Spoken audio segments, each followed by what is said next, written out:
way too many subscriptions. Hi guys, welcome back to the podcast. Can you believe that I was not recording my first segment? And literally, my wife here was like, "Oh, it was flowing so well," and it was flowing because this topic is very important. Because we live in a day and age of like what do we call it? Fourth industrial revolution, a day and age of data, of subscription, and we just have so many of them. To be honest, we have way too many subscription. I only have I think two subscription for which I pay monthly, and I can even sometimes feel like it's already a lot on me. And sometimes you forget, you're like, damn, it hit you by a certain amount, by a certain time, and you're like, oh, I forgot that I still had this one I needed to pay for, because I pay all my subscription on another bank account just to avoid mixing it up, because I can cancel that one and I don't have a problem. But we just have way too many subscription now. If you want to watch shows, you have Disney Plus, you have Paramount Plus, you have YouTube Plus, you have Netflix, which is one of the biggest culprits. Apple TV, I even forgot about those ones. Luckily, we don't have an Android TV. But anyway, they just way too many subscription. If you want to go to the gym, you have Virgin, for which you have to pay monthly. If you want to listen to music, you have iTunes, which you need to pay for monthly. You have Spotify, for which you might also pay monthly. So we just have way too many subscriptions. and that is something that is starting to people are definitely really starting to feel it, because this is just putting such a financial strain on people. And you can't just buy nowadays, you can't buy something once off. I remember when I started using Photoshop, it was a once off purchase. Buy it once, done. They do upgrade or anything like that. That is value. And that's why a company like Black Magic, for example, for those who do video work or content work, you have Black Magic, where you can just buy the software DaVinci Resolve once off. You have Capture One for photography, where you just buy it once off.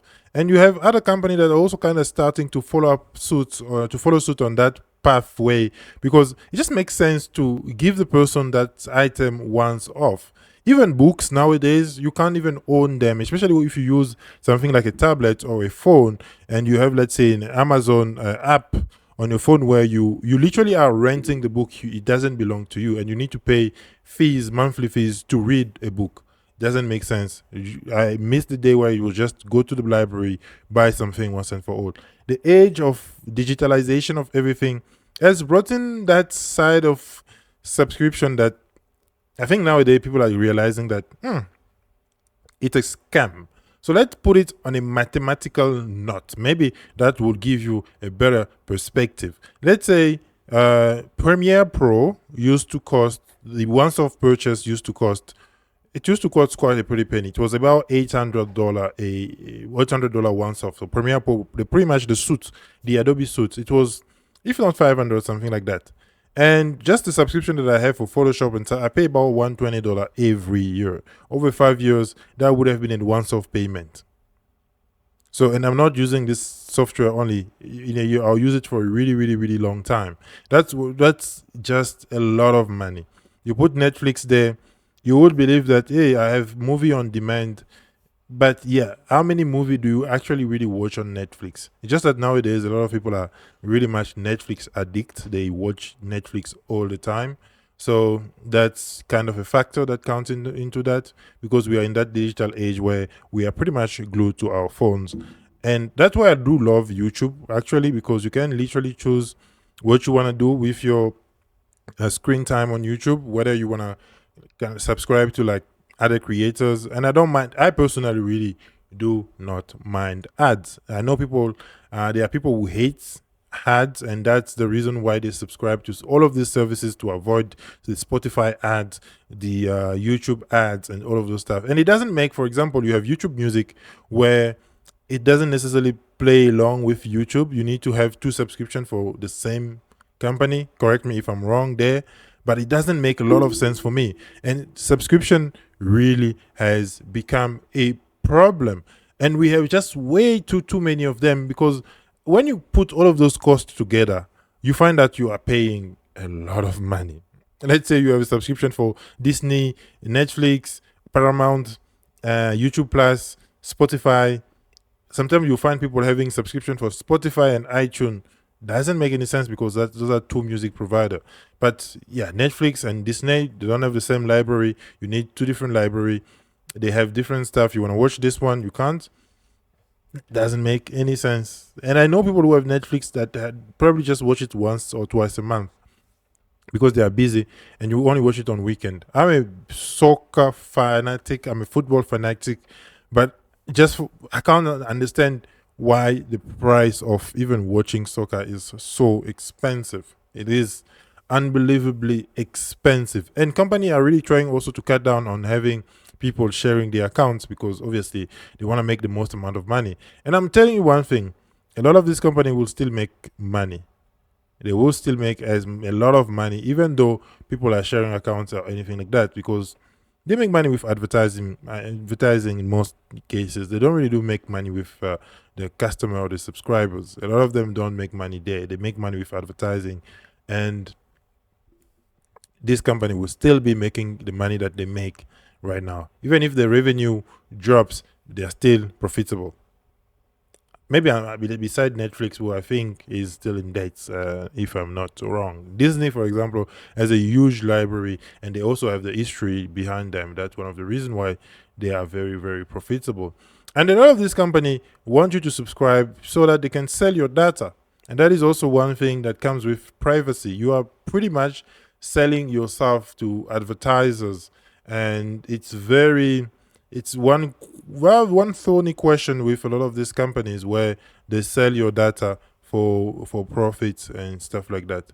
So I have been literally purging myself from subscription. And even the funny thing right now is you have all of this retail chain, especially here in South Africa. You have Discount Clicks and Pick and Pay. Who else? Checkers. So they do give you cards for points, to redeem points, so forth and so on. And to use them properly or to check how many points you have to have an account, you have to have an app. My lord, it's just unbelievable. We need an app for pretty much everything.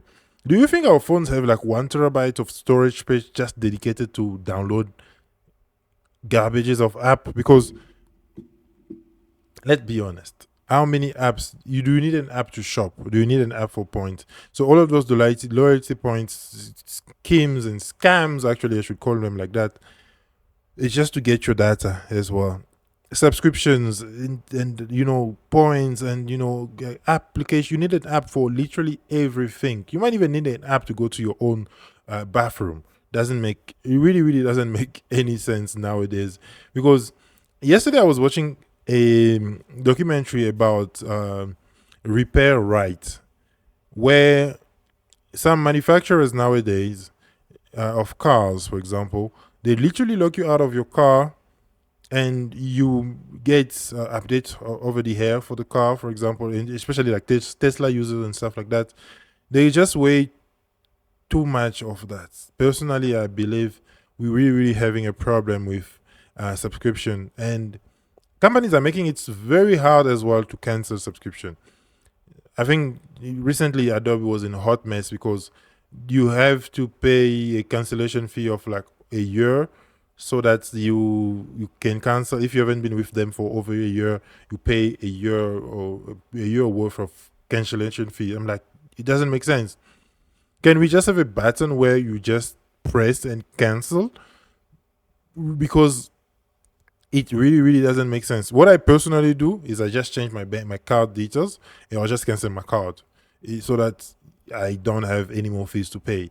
I'll just cancel my card for online payment, and that's one of the only ways that really works with the subscription nightmares, because it is very hard to sometimes get rid of them. That's the way I do that personally. I haven't done it in a long time because I was able to manage canceling all of my subscription. Now I am only, as I said, with Apple. No, not even Apple. I'm only with what is this? Google One for data storage and Photoshop. But even Photoshop, I feel like I'm really getting ripped up because I can use other software. Just that I'm not so accustomed to starting to learn again another software, which would take me about 2 or 3 days. But I probably might move to another software. Just that the plugins and all of the other stuff that I'm using with Photoshop makes it so much kind of a difficult exit barrier. There are so many exit barrier. That's the proper word. Companies are putting really exit barrier for you not to leave them, because obviously you are making them money. So it's not advisable for a company to lose customer. So, and are there any value in really all of this software, all of this subscription that we have? That's the question that you really need to ask yourself. Am I really getting anything from having all of these accounts that is chipping into my financial? Because every month taking money away from me. Do you really feel like you need to have all of this as just financial strain? You are literally adding financial strain to yourself. So that's something that you really need to think about. And as I say, this is a podcast where we talk about things that other podcasts don't talk about. I'll see you guys in the next one, and please subscribe and smash that like button so that we can really grow the channel together. Peace.